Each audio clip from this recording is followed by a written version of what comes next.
Hello and जय Hind student, let's begin spectrum. हाँ, आप कहेंगे सर ये सबसे आसान चैप्टर है और इसमें न्यूमेरिकल है कहां सर, और आज आप न्यूमेरिकल पे कराने वाले हैं। नहीं नहीं, घबराइए नहीं, इसमें न्यूमेरिकल तो एक ही है, शायद फॉर्मूला भी एक है, बट आपको इसका कंसेप्ट जानना बहुत जरूरी है। ये एक सिंपल चैप्टर है येट वेरी स्कोरिंग चैप्टर है। तो स्पेक्ट्रम मतलब कलर बैंड है ना, या बैंड ऑफ 7 कलर्स। कहां से आया 7 कलर्स, कैसे पैदा हुआ 7 कलर्स? आइए इसके लिए एक प्रिज्म को देखते हैं। एक प्रिज्म जो कि 5 सरफेसेस से मिलकर बना है, 2 ट्रायंगुलर सरफेस और 3 रेक्टेंगुलर सरफेस। तो अगर प्रिज्म में एक लाइट रे, व्हाइट लाइट अगर इंसिडेंट हो जाए तो क्या होगा? ये इंसिडेंट रे आगे जाकर क्या करेगी? बेंट करेगी टुवर्ड्स द बेस, और उसके बाद क्या होगा? ये इंसिडेंट रे इस फर्स्ट सरफेस, इसका नाम है first refracting surface, first refracting surface, और ये कौन सा है? ये है सेकेंड रिफ्रैक्टिंग सरफेस। ठीक है, तो इस पहले वाले ही फर्स्ट सरफेस से ही लाइट रे 7 स्पेक्ट्रल कलर्स में ब्रेक हो जाएगी, और इस breaking of white light into 7 spectral colours is called as dispersion. So first surface में क्या हो गया?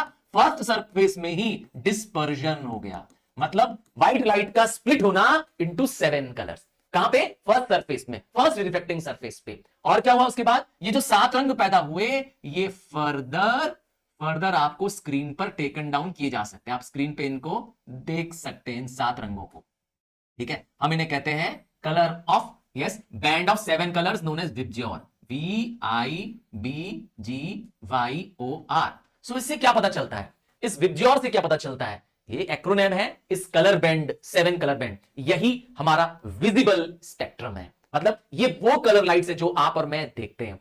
याद करिए, जब कभी स्काई में कह सकते हैं सन भी दिखाई दे रहा है और रेनफॉल भी हो चुकी है, या रेनफॉल हो रही है, कभी ऐसा दिन देखा है? तब आप देखा करिए स्काई में आपको रेनबो दिखाई देगा। रेनबो में ये 7 रंग होते हैं। ठीक है, यहां तो आप अपने स्कूल की आप जो रूलर यूज कर रहे हैं, थोड़ा सा अपने रूलर को ध्यान से देखिए और रूलर को लाइट पे ऐसे करके देखिए। तो रूलर का जो पार्ट ऐसे ऊपर होता है, ऐसा बेंट पार्ट होता है, यहां से देखेंगे, रूलर के इस बेंट पार्ट से देखेंगे तो आपको 7 रंग दिखाई देगा। हालांकि जो आप कलर देख रहे होंगे 7 रंग, वो एकदम क्लियर नहीं है, बट यस दिखाई देते हैं।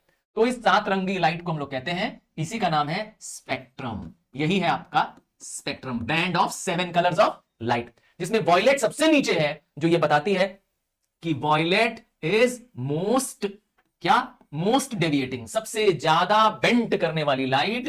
मोस्ट बेंट या डेविएट करने वाली, सबसे ज्यादा बेंट करती है कौन सी लाइट? वॉयलेट। और लीस्ट कौन सी कर रही है? देखिए सबसे ऊपर कौन सी है? रेड। तो रेड है हमारी लीस्ट डेविएटिंग, सबसे कम बेंट। और यही फिनोमेना इस कम बेंट करने की वजह से, क्यों कम बेंट करती है, क्या रीजन है? हाँ, कम बेंट करने की वजह से रेड लाइट को हम लोग यूज करते हैं डेंजर के सिग्नल में। जहां पे अगर खतरे का निशान हो, आप देखिए ट्रैफिक की में रेड लाइट यूज करते हैं। इवन ट्रेन को जब सिग्नल देना होता है कि कहीं दूर खतरा है या स्टेशन आने वाला है, तो रेड लाइट से देते हैं, क्योंकि रेड लाइट दूर तक अनबेंट होकर के दिखाई देती है। अब यही क्वेश्चन है कि सर ये रेड लाइट कम डेविएट क्यों करती है? देखिए रेड लाइट सबसे ऊपर है और वायलेट का कलर सबसे नीचे है। सर ऐसा क्यों? तो रेड लाइट का वेवलेंथ, ध्यान से सुनिएगा मेरी बात को, रेड लाइट का वेवलेंथ सबसे मैक्सिमम है। इस विजिबल स्पेक्ट्रम में रेड का वेवलेंथ सबसे मैक्सिमम है। वेवलेंथ क्या होता है? अरे वेवलेंथ मतलब जो ये डिस्टेंस वेव कवर करती है, तो इस 2 सक्सेसिव क्रेस्ट के बीच की दूरी को कहते हैं वेवलेंथ। हाँ, आप 2 तरफ भी बोल सकते हैं, यहां भी वेवलेंथ आप कह सकते हैं, ये भी वेवलेंथ है। तो ये जो वेवलेंथ है, अर्थात वेव जो एक कंप्लीट वेव जो डिस्टेंस कवर करती है, उसे वेवलेंथ कहते हैं। तो वो वेवलेंथ सबसे मैक्सिमम किसकी है? रेड की। इसका मतलब रेड की वेवलेंथ सबसे ज्यादा है। आप उसे नंबर में पूछेंगे तो अप्रोक्सीमेटली 8000 एंगस्ट्रॉम में। हाँ, ये इनविजिबल लाइट्स में सबसे बड़ी वेवलेंथ रेड की है, और सबसे छोटी वेवलेंथ वॉयलेट की है। अच्छा, वेवलेंथ और, हाँ, वेवलेंथ और फ्रीक्वेंसी एक दूसरे के दुश्मन है? नहीं, दुश्मन में लड़ाई वाले दुश्मन नहीं है, एक दूसरे के इनवर्सली प्रोपोर्शनल है। इसका यह मतलब है कि अगर आपको वेवलेंथ पता चल गई, ध्यान से देखिएगा, अगर आपको वेवलेंथ पता चल गई तो समझ जाइए फ्रीक्वेंसी उसकी रिवर्स है। इसका मतलब है कि वेवलेंथ रेड की मैक्सिमम है। किसकी वेवलेंथ मैक्सिमम है? रेड की। वेवलेंथ, ये सिंबल है लैम्डा, क्या है इसकी? मैक्सिमम है, बट फ्रीक्वेंसी इसकी क्या है? मिनिमम है। याद रखेंगे, वेवलेंथ और फ्रीक्वेंसी का दुश्मन का मतलब, ठीक है, मतलब वेवलेंथ सबसे हाईएस्ट कलर लाइट में, विजिबल लाइट में रेड की है, और फ्रीक्वेंसी सबसे छोटी रेड की है। और यही इसका रिवर्स भी है। रिवर्स है वॉयलेट कलर के लिए कि wavelength of violet is minimum among the visible light and frequency is maximum. याद रखिएगा ये फ्रीक्वेंसी सोर्स पर डिपेंड करती है। क्या? फ्रीक्वेंसी सोर्स पे डिपेंड करती है। मतलब जैसा ये कलर है फ्रीक्वेंसी इस पे डिपेंड करती है। फ्रीक्वेंसी, हाँ भाई, number of vibrations completed in 1 second. तो सबसे हाईएस्ट फ्रीक्वेंसी किसके पास है? वॉयलेट के पास है। पर मैंने कहा सबसे ज्यादा बेंट भी वॉयलेट करती है। कभी आपने सोचा है कि आसमान दिन में नीला क्यों है? हाँ, दिन में आप देखिए आसमान नीला दिखाई देता है। क्या कहेंगे, क्या रीजन है? तो आपको रीजन पता होना चाहिए कि जो सन की लाइट है जब अर्थ पे पड़ रही होती है तो हमारा जो ये एटमॉस्फेयर है ना, वो प्रिज्म की तरह बिहेव करता है। उसमें से लाइट सन की जब एंटर करती है वो बेंट करती है और वो पहुंचती है लाइट कहां पर? ओशंस में। ओशन का वाटर लाइट को बाउंस बैक करता है, रिफ्रैक्ट बैक करता है। इस एटमॉस्फेरिक रिफ्रैक्शन से हाँ प्रिज्म का इफेक्ट पैदा होता है हमारे एटमॉस्फेयर में। और ब्लू कलर, ध्यान से सुनिएगा, ब्लू कलर जो है वो आसमान में दिखाई देता है। अच्छा, हर समय आसमान ब्लू नहीं है, ये ध्यान दीजिएगा। और अभी अभी जिस समय रात आप देख रहे होते हैं उस समय तो आप ब्लू नहीं होता है, कहेंगे अरे भाई उस समय सन नहीं होता है ना, वो लाइट नहीं मिलती है ताकि वो एटमॉस्फेरिक रिफ्रैक्शन कर पाए। वैसे मैं आपको बता दूं कि अगर दिन में भी दोपहर को भी, जब ठीक दोपहर हो रही हो तब भी आप क्या करिए, एक एरोप्लेन या रॉकेट लेके, हाँ एक रॉकेट लेके स्पेस को पार कर जाइए। जैसे ही आप एटमॉस्फेयर को पार करेंगे आपको देखेंगे कि आपको तारे दिखाई देंगे। हाँ, दिन में तारे दिखाई देना जिसे कहते हैं ना, वो दिखेगा। क्यों? क्योंकि एटमॉस्फेयर ही वो इंपैक्ट पैदा कर रहा है। ठीक है, हमारे एटमॉस्फेयर के अंदर ही आपको ये स्काई जो इंपैक्ट दिखाई दे रहा है। समझ में आया? आपको क्लाउड्स व्हाइट दिखाई दे रहे हैं, समझ गए ना? और आप कह सकते हैं कि सर मॉर्निंग में लाइट तो, अर्ली मॉर्निंग में सनराइज के समय लाइट तो ब्लू नहीं होती है। हाँ भाई हाँ, आप सही कह रहे हैं। अर्ली मॉर्निंग में आपको ऑरेंज या रेडिश कलर दिखाई देता है। सुबह जल्दी उठो और देखो, या शाम को डूबते हुए सूरज को देखो, क्योंकि ये सारे कलर लाइट्स क्या हो जाते हैं, तब तक क्या हो जाते हैं, नीचे जा चुके होते हैं सन के साथ साथ। और सबसे लीस्ट क्योंकि बेंट रेड कर रहा है, इसीलिए लास्ट तक रेड या ऑरेंज कलर आपको दिखाई देता है। हाँ, मॉर्निंग में देखिए, अर्ली मॉर्निंग में देखिए आपको आसमान लाल दिखाई देगा। चलिए एक बार कोशिश जरूर करिएगा, या इवनिंग वाले सनसेट को याद करिए जब आप कभी सी बीच में गए हो या कभी रिवर के, हाँ किसी रिवर साइड में गए हो, वहां सूरज डूबते हुए देखिए, बहुत बहुत खूबसूरत नजारा है, क्योंकि उसमें आसमान ऑरेंज और रेडिश हो जाता है। ये वो इसीलिए दिखाई देता है उस समय, क्योंकि सूरज तो डूब जाता है पर सूरज की जो लास्ट वाली जो किरणें होती हैं, जो ये कलर लाइट्स हैं, सारी डूब जाती है, नीचे चले जाती हैं, बेंट हो जाती हैं अर्थ से। सिर्फ आसमान में कौन सी लाइट ले जाती है? रेड, क्योंकि सबसे कम बेंट रेड कर रही है। क्लियर हो गया क्यों रेड दिखता है? अब बात करते हैं इस विजिबल स्पेक्ट्रम की, इस 7 रंगों की जो हम देख पाते हैं, हमारी आंखें देख पाती हैं। अब पहले सरफेस पे, प्रिज्म के पहले सरफेस पे ही डिस्पर्जन होता है, जबकि बेंडिंग ऑफ लाइट, ध्यान से सुनिएगा, जबकि रिफ्रैक्शन फर्स्ट सरफेस पे भी होता है, सेकंड सरफेस पे होता है। मतलब लाइट का डेविएशन दोनों सरफेस में टेक प्लेस कर रहा है। डेविएशन मतलब बेंड करना, रिफ्रैक्शन होना। बट सिर्फ डिस्पर्जन कहां से हो रहा है? पहले सरफेस पे, यहां से नहीं हो रहा है। क्लियर है? समझ में आ गया? अब बात करते हैं हम लोग उस स्पेक्ट्रम की जो हमें दिखता नहीं भी है। मैंने आपके लिए उस स्पेक्ट्रम को बना दिया है और कुछ फाइन पॉइंट लिख दिए जो आपको याद करने हैं। और वो स्पेक्ट्रम जो हमारे आसपास है भी और हमें और आपको दिख नहीं रहा है। सच कह रहा हूं, ये स्पेक्ट्रम मुझे आपको दिखता नहीं है। और इस स्पेक्ट्रम में आता है इलेक्ट्रोमैग्नेटिक स्पेक्ट्रम में विजिबल स्पेक्ट्रम। ये रहा वो विजिबल स्पेक्ट्रम। मैं आपके लिए विजिबल स्पेक्ट्रम को कर देता हूं अलग। ये रहा विजिबल स्पेक्ट्रम, जिसको मैंने कलर लाइट से रिप्रेजेंट कर दिया। विबज्योर इज द एक्रोनिम।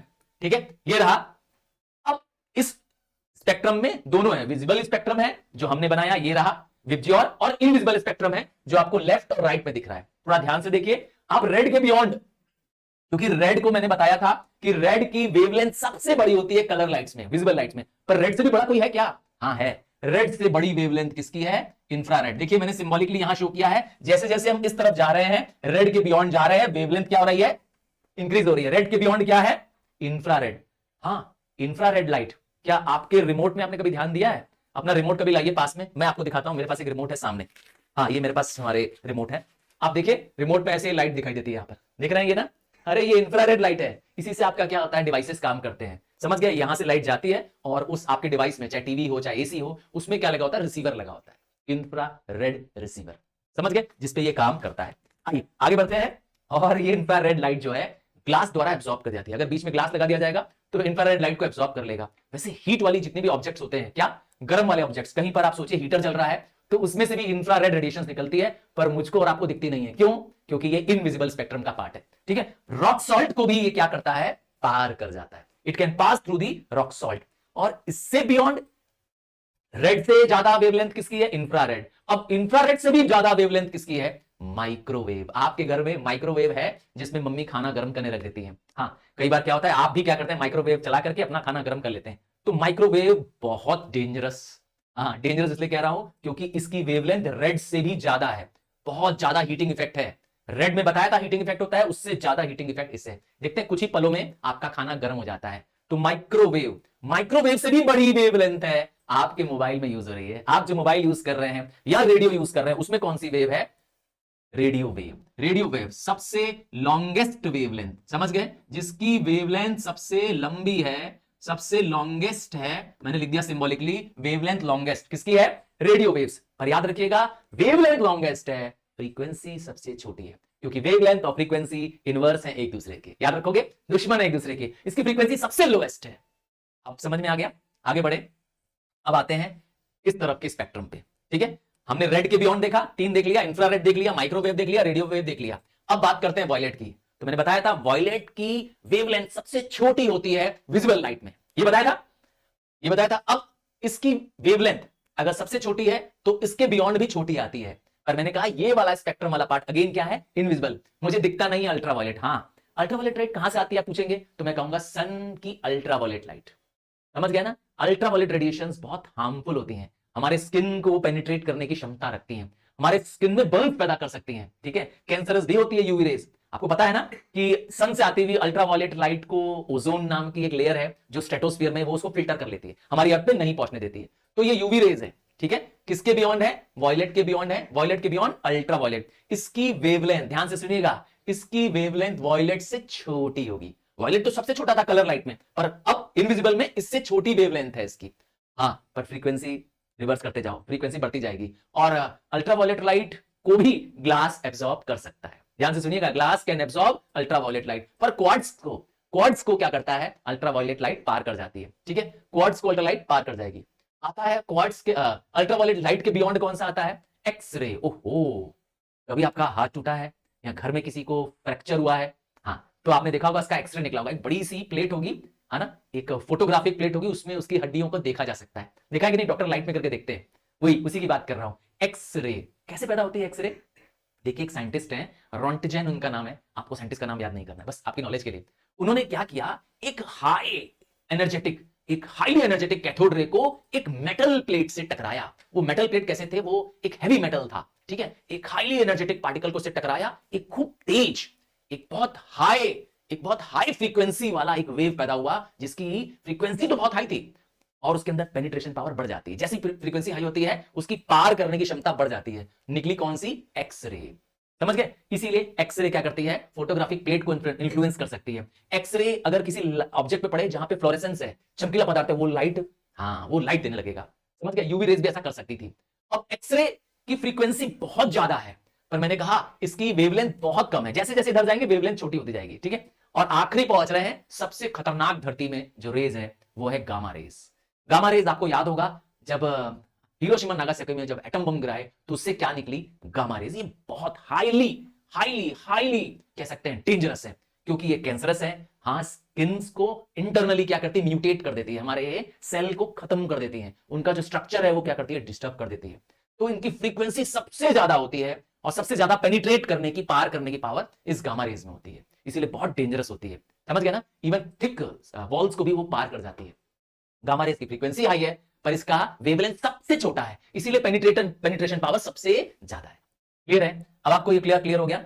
अब आप कहेंगे सर इसमें न्यूमेरिकल कहां आया सर इस चक्कर में? अरे भाई, यही पे क्वेश्चन बनेगा, इस पे क्वेश्चन बनेगा, मैं अभी दूंगा इस पे क्वेश्चन आपको। आइए, एक न्यूमेरिकल जो और हो सकता था इस पे, उसको दिखा दूं।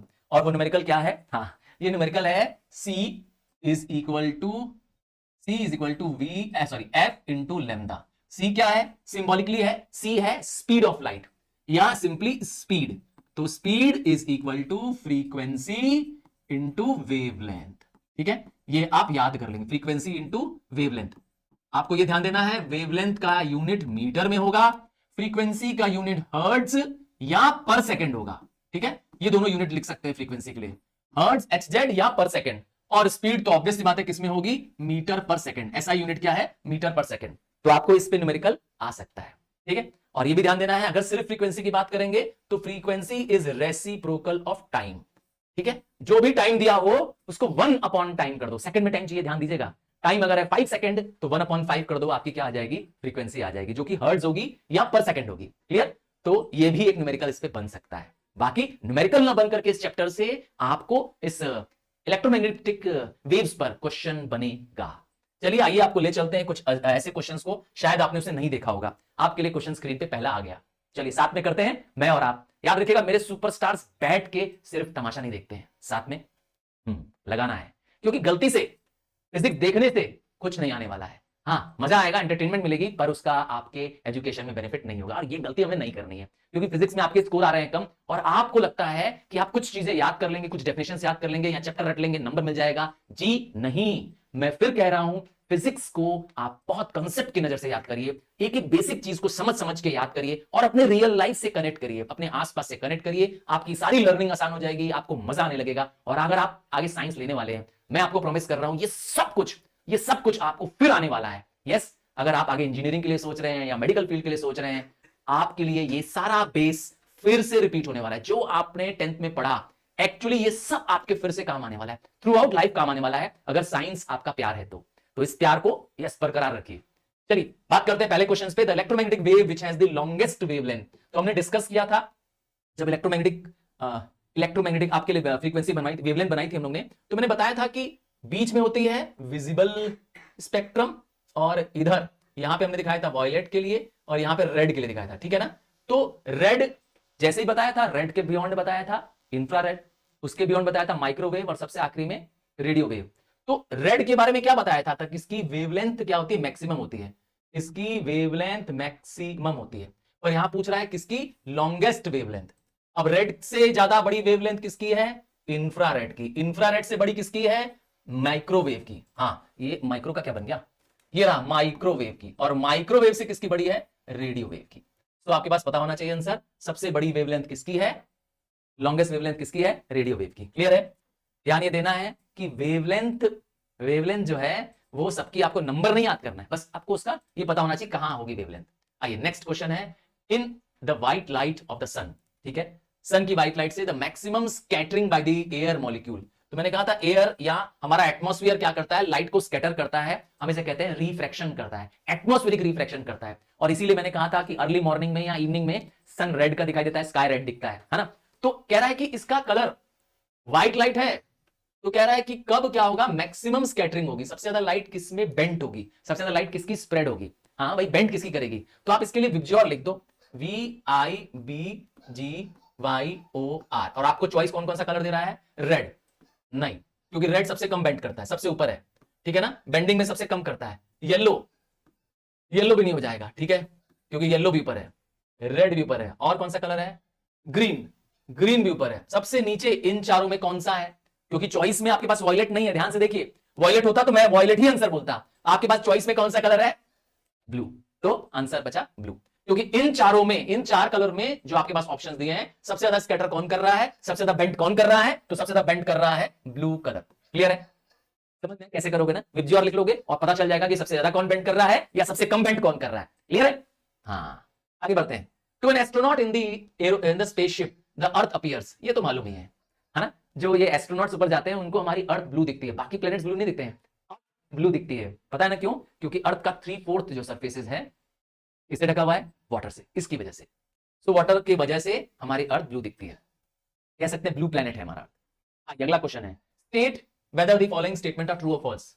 देखिए आपको टेस्ट करने के लिए, देखिए आगे आइए, बताना है ट्रू और फॉल्स। कह रहा है dispersion of light occurs at the middle of the prism. जी नहीं, अभी मैंने एक्सप्लेन किया था कि प्रिज्म में डिस्पर्जन पहले ही सरफेस में हो जाता है, इस पहले वाले फर्स्ट रिफ्रैक्टिंग सरफेस पे ही डिस्पर्जन हो जाता है, ठीक है ना। तो ये तो गलत लिख दिया मिडिल, तो ये जवाब हो जाएगा फॉल्स। क्लियर है। दूसरा क्या है, आगे देखिए, a prism is only object, सिर्फ प्रिज्म ही एकमात्र ऑब्जेक्ट है जो कलर प्रोड्यूस करता है। पहली चीज, प्रिज्म कलर नहीं प्रोड्यूस करता है। Yes, prism does not produce colour, बल्कि वो व्हाइट लाइट थी जो प्रिज्म में जाके क्या हो जाती है, डिस्पर्स हो जाती है, स्कैटर्ड हो जाती है स्पेक्ट्रल कलर्स में, ठीक है ना। और प्रिज्म नहीं प्रोड्यूस करता है, तो ये भी क्या हो गया, फॉल्स। क्लियर। सो ये दोनों ही फॉल्स हैं और रीजन आपको पता है। आइए आगे बढ़ते हैं और 14th क्वेश्चन ले चले। मैंने कहा था आप ऐसे क्वेश्चंस की उम्मीद करिए, है ना, आपको थोड़ा इसके लिए सोचना पड़ेगा, ये इसी टेक्निक से, इसी मेथड से क्वेश्चंस आने वाले हैं इस बार बोर्ड्स में। आइए और ले चलते हैं, आपको क्वेश्चन दिखाते हैं। चलिए इस क्वेश्चन को देखिए स्क्रीन पे। Which of the following arrangements आपको उसमें बताना है कि कौन सा अरेंजमेंट सही है इंक्रीजिंग वेवलेंथ के पॉइंट ऑफ व्यू से। इसको मत देखिए तो फिर मैं आपको ऐसे ही बता देते हैं, ठीक है। आपको बताना है इंक्रीजिंग वेवलेंथ, मतलब वेवलेंथ छोटी सी बड़ी होने चाहिए, ठीक है। सबसे छोटी वेवलेंथ से सबसे बड़ी वेवलेंथ, तो आपको याद होना चाहिए सबसे छोटी वेवलेंथ कहां से शुरू होगी, गामा से शुरू होगी, ठीक है ना। उसकी फ्रीक्वेंसी सबसे हाईएस्ट होती है, तो स्टार्ट कहां से होगा, गामा रेस। उसके बाद गामा रेस के बाद क्या आती है, सबसे पहले आ जाएगी गामा रेस। उसके बाद कौन सी आ जाएगी, एक्स रेस। एक्स रे के बाद कौन सी आती है, यूवी रेस। तो इसका मतलब आप चेक कर लीजिए, अब आएगा विजिबल स्पेक्ट्रम, इसके बाद आएगा विजिबल स्पेक्ट्रम, मतलब हमारी कलर लाइट्स आएगी। उसके बाद क्या आएगा, इंफ्रारेड। इंफ्रारेड के बियॉन्ड क्या होगा, माइक्रोवेव। माइक्रोवेव के बियॉन्ड होगा रेडियो वेव। ये रहा आपका पूरा टेबल, यह है आपका पूरा इलेक्ट्रोमैग्नेटिक वेवलेंथ का टेबल। क्लियर है, यही है ना आपका रेडिएशन पूरा।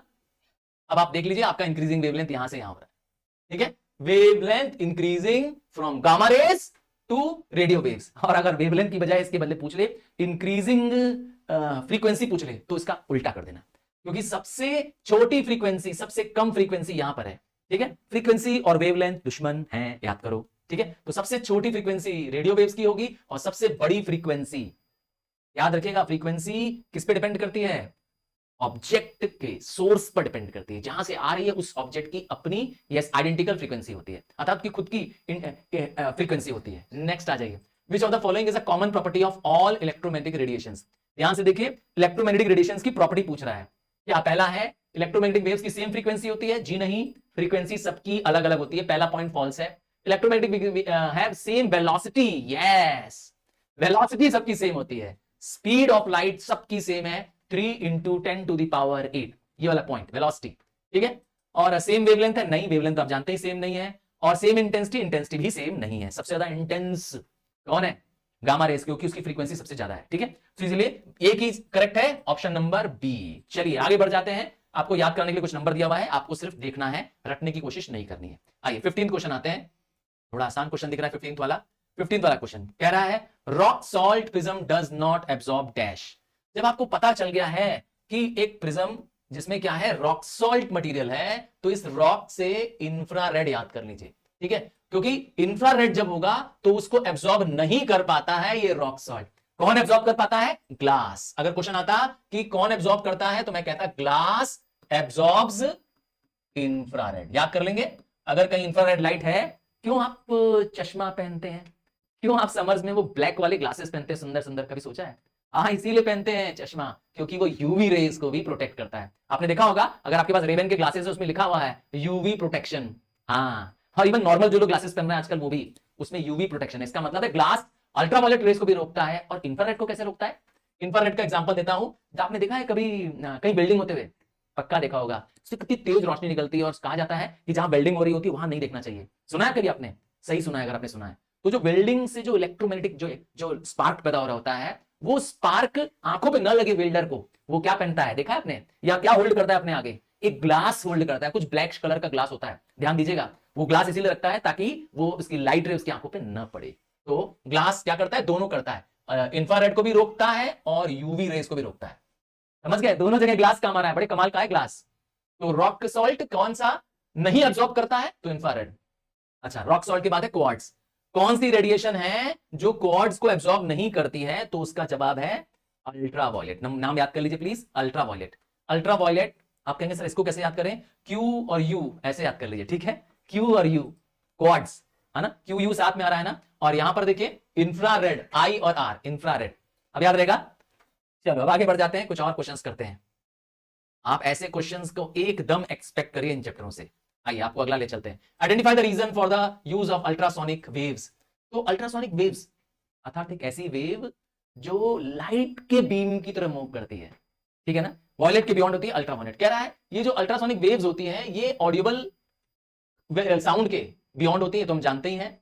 और कह रहा है कि इसको क्यों यूज करते हैं, तो क्या रीजन दिए, 4 रीजन दिया है, तो इसमें से क्या रीजन सही होगा, वाई रीजन है क्यों अल्ट्रासोनिक वेव्स को यूज करते हैं। तो क्या अल्ट्रासोनिक वेव्स ट्रेवल करती है लॉन्ग डिस्टेंस तक, सही है ये तो पॉइंट। अल्ट्रासोनिक की स्पीड ज्यादा होती है, जी नहीं, ये पॉइंट तो नहीं है। It can travel through vacuum, नहीं। साउंड को, यस, अगर साउंड की वेव है तो साउंड को तो मीडियम चाहिए ही चाहिए, ठीक है। और ह्यूमन कैन हियर अल्ट्रासोनिक, ये भी नहीं। तो 3 रीजन तो गलत हो गए। एक और रीजन मैं इसके अलावा दे सकता हूं, कि अल्ट्रासोनिक वेव्स जो होती हैं, अल्ट्रासोनिक वाइब्रेशंस जो होती हैं, वो एक नैरो बीम की तरह मूव करती हैं, जैसे मानो कि टॉर्च की लाइट जा रही है। ठीक है, वो डिस्पर्स नहीं होती है, जाती है और लाइट के प्रिंसिपल की तरह, लॉ ऑफ रिफ्लेक्शन की तरह बाउंस बैक भी करती है। इसीलिए इसको यूज करते हैं। ये अनडेविएटेड जाती है लॉन्ग डिस्टेंस तक। क्लियर है? लॉजिक मिल गया? आगे बढ़ते हैं। कह रहा है radiation which is used in remote. ओहो, मैंने दिखाया था रिमोट, जो आपके पास टीवी का रिमोट है, गैजेट का रिमोट, कौन सी उसमें रेडिएशन यूज होती है? कौन सी? अल्ट्रावायलेट नहीं, रेडियो वेव नहीं। अगर आप कहेंगे इंफ्रारेड, तो ही आपका सही है।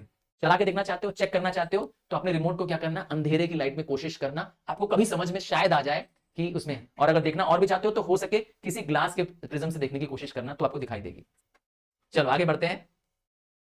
अगला क्वेश्चन यहां आ रहा है, radiation use for sterilising purpose. कौन सा ऐसा रेडिएशन है जो हम स्टरलाइजिंग, स्टरलाइजिंग क्या होता है? स्टरलाइजिंग मतलब होता है किलिंग जर्म्स। डॉक्टर्स जब जब क्या करते हैं, पेशेंट्स का ऑपरेशंस कर रहे होते हैं, उसके बाद जो जर्म्स निकल रहे होते हैं, वो जो एपरेटस यूज करते हैं, उसको क्लीन कैसे करते हैं? हाँ, डॉक्टर्स उसी एपरेटस का फिर दूसरे भी तो पेशेंट्स पे यूज करते हैं। जो वो टूल्स यूज कर रहे हैं पेशेंट्स का ऑपरेशन करते समय, सर्जरी करते समय, उसको वो स्टरलाइज करते हैं यूवी रेज से। यूवी रेज के अंदर प्रॉपर्टी होती है कि वो जर्म्स को किल कर सकती है। समझ गए? कौन सी रेज? UV rays. क्या करती है? जर्म्स को, बैक्टीरिया, वायरसेस को किल कर सकती है। तो डॉक्टर्स उस सुई में क्या करते हैं, अपने अपरेटस को रख देते हैं। आइए next, the cause of dispersion of white light. ये व्हाइट लाइट 7 रंगों में ब्रेक होती है, क्यों? क्यों, क्या कॉज है? आप कहेंगे sir change in the speed of light हो रहा है इसलिए होती है। हाँ, बात तो सही है, चेंज इन स्पीड हो रहा है, पर चेंज इन स्पीड के साथ क्या हो रहा है? Change in speed with frequency हो रही है। तो मैंने कहा था फ्रीक्वेंसी का चेंज आपको ध्यान देना है, नहीं लेना है। ठीक है, क्योंकि बेसिकली चेंज इन वेवलेंथ लेना है। क्यों? ऐसा क्यों सर? क्योंकि याद रखिए frequency is inherent to the source. ठीक है, मतलब ऑब्जेक्ट की जो फ्रीक्वेंसी है वो डिफाइंड है, जिस कलर की जो फ्रीक्वेंसी डिफाइंड है। ठीक है, तो लाइट की स्पीड चेंज हो रही है विद वेवलेंथ, इसीलिए लाइट, व्हाइट लाइट 7 रंगों में ब्रेक हो रही है। थोड़ा टिपिकल क्वेश्चन था, है ना? सोचने पे मजबूर हो गए आप। नेक्स्ट आगे देखिए, आइए न्यूमेरिकल आ रहा है, लग रहा है ये वाला। हाँ, इस न्यूमेरिकल को करते हैं। चलिए देखते हैं, पहला क्वेश्चन है इसमें। कह रहा है एक इलेक्ट्रोमैग्नेटिक इंडक्शन, सॉरी, एक इलेक्ट्रोमैग्नेटिक वेव है, उसकी फ्रीक्वेंसी दे दिया, ये 3000 मेगाहर्ट्ज, एमएच, मेगाहर्ट्ज। ठीक है, इसको आप ऐसे कर सकते हैं 3000 into 10 to the power 6 hertz, ये है मेगाहर्ट्ज। ठीक है, ऐसा वेवलेंथ, वेवलेंथ तो गड़बड़ कर दिया। वेवलेंथ कितनी है? 10 सेंटीमीटर। वेवलेंथ, वेवलेंथ सिंबल हो गया 10 सेंटीमीटर, तो मीटर को, सेंटीमीटर को मीटर में चेंज कर देते हैं, 0.1 मीटर। पूछ क्या रहा है? वेलोसिटी पूछ रहा है। आपके पास फ्रीक्वेंसी है, ये रही फ्रीक्वेंसी, आपके पास वेवलेंथ है, तो आपको याद होगा फॉर्मूला तो हमने डिस्कस कर लिया आपके पास। क्या फॉर्मूला था?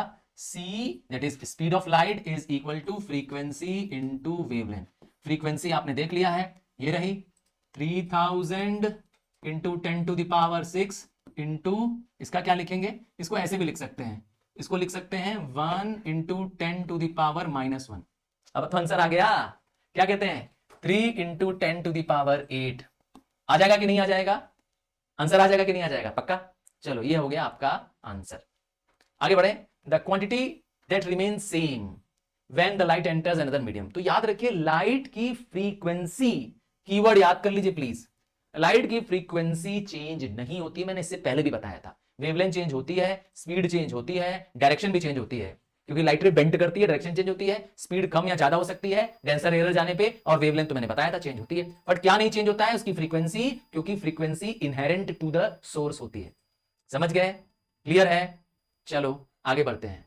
Frequency is the property of the source and not of the medium. Frequency किसी मीडियम पे डिपेंड नहीं करती है, hence frequency does not change. देखिए एक्सप्लेनेशन सहित आपको सब दे दूंगा। हाँ, ये सब आप सोच रहे होंगे कि आपको ये चाहिए, तो हाँ, ये सब आपको अवेलेबल हो जाएगा, हम आपको उसको शेयर कर देंगे हमारे अपने टेलीग्राम चैनल पर। अगर आपने ज्वाइन नहीं किया तो प्लीज ज्वाइन भी कर लीजिएगा। ये सारा जो हम चैप्टर्स करा रहे हैं, ये सब कुछ उसमें अवेलेबल है। चलिए, ये रहा असर्शन और रीजनिंग बेस्ड क्वेश्चन। मैंने कहा था अब मॉडर्न जो आपके पेपर्स आ रहे हैं वो इस बेस पे आ रहे हैं, तो हमने आपकी तैयारी इसीलिए ऐसे कराई है जिससे आपको हर टाइप के, हर वैरायटी के क्वेश्चंस आ जाएं। इसीलिए कंसेप्ट समझिए, रटने की कोशिश एकदम मत करिए। बात करते हैं इस क्वेश्चन में। असर्शन और रीजन का मतलब बता दें। असर्शन मतलब होता है कोई स्टेटमेंट देना, ठीक है। असर्शन का मतलब होता है कोई स्टेटमेंट, और रीजन क्या होता है? बताता है उस स्टेटमेंट के बारे में कि ये रीजन है क्या इसका। जैसे एक एग्जांपल देता हूं कि light can travel through vacuum, ठीक है, एक स्टेटमेंट है। अब light is an electromagnetic wave, चलो ठीक है। अब दो लाइन बोल दिया, पहला था असर्शन, दूसरा मैंने बोला light is an electromagnetic wave. तो आपको ये क्या करना है, देखना है कि असर्शन के साथ रीजन मैच कर रहा है क्या।